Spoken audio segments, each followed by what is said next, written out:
महात्मा दधिची निकटक जाई तांकर अस्थि समूह दान पाई प्रार्थना करिबारु से भगवान ठारे आत्मसमर्पण करी शरीर परित्याग करिसंती। ऋषि प्रदत्त अस्थि द्वारा वज्र निर्मित होईछि। इंद्र से वज्र धरी वृत्रासुर को आक्रमण करिसंती। प्रबल युद्ध संगठित होईछि। शेष पर्यंत असुरगण हताश एवं धैर्यहीन होई पलाइछंती। वृत्रासुर तांको तिरस्कार सूचक अथच ज्ञान गर्भ वाक्य प्रयोग कले मध्य सेमाने शुणु नाहंती। सुक उवाच कहन्ति सुक ब्रह्मवेत्ता इंद्रवृत्रर युद्ध कथा स्वामीर धर्म कथा भृते आरते न घेनिले चिते शुणी समस्ते पळाइले सभये संग्राम छाड़िले काल नलते जे जेन्हे असुरंकर सैन्य माने काल प्रतिकूल करी अनाथ प्राय से आचरी गरुड़ पन्नग को धरी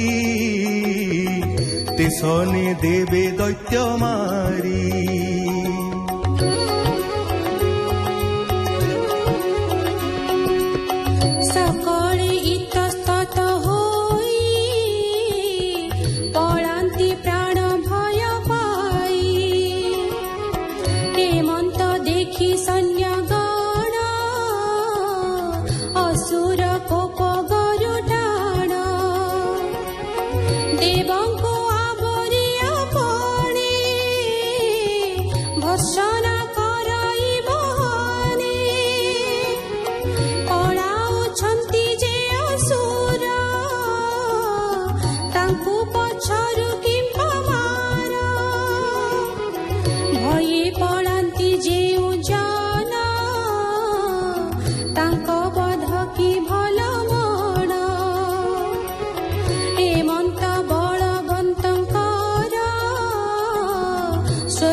बोलिन तांकु कही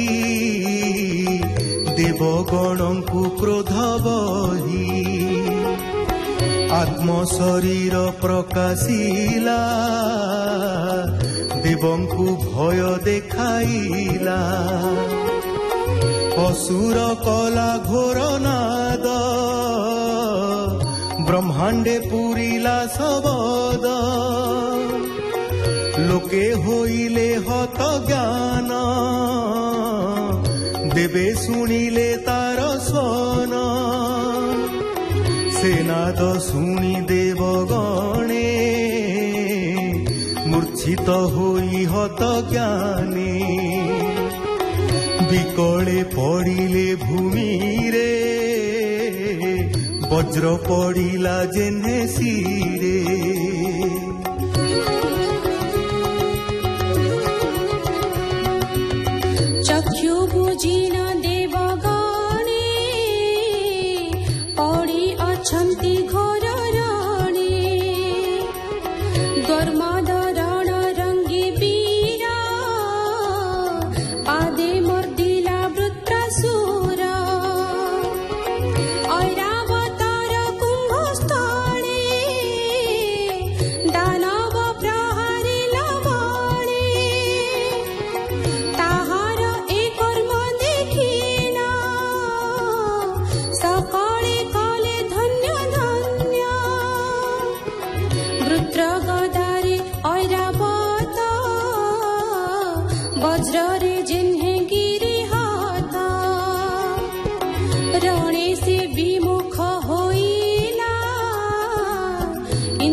अत्यंत होइण आरत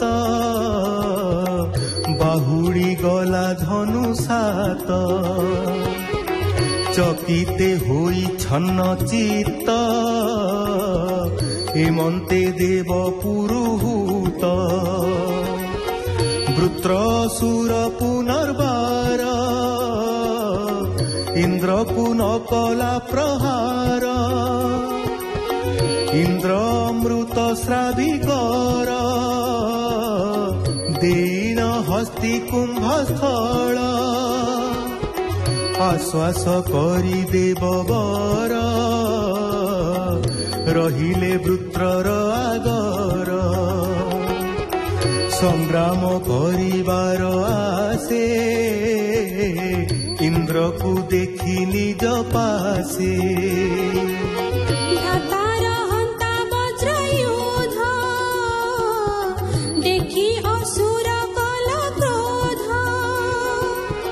ସ୍ମରଣ କଲା ଭ୍ରାତୃନାଶ ଶୋକ ମୋହେ ହୋଇ ବିରସ ବୋଲୋଇ ଇନ୍ଦ୍ର ମୋ ବଚନ ଶୁଣ ତୁ ହୋଇ ସାବଧାନ। ବୃତ୍ରାସୁର ଉବାଚ ଭାଗ୍ୟବଶର ତୁ ମୋହର ସଂଗ୍ରାମେ ମିଳିଲୁ ଛାମୁର ମୋହର ଭ୍ରାତୃନାଶକାରୀ ଆଜ ନାସିବି ତୋର ଶିରି ମୋହର ଶୂଳେ ହୃଦ ତୋର ନିଶ୍ଚୟ କରିବି ବିଦାର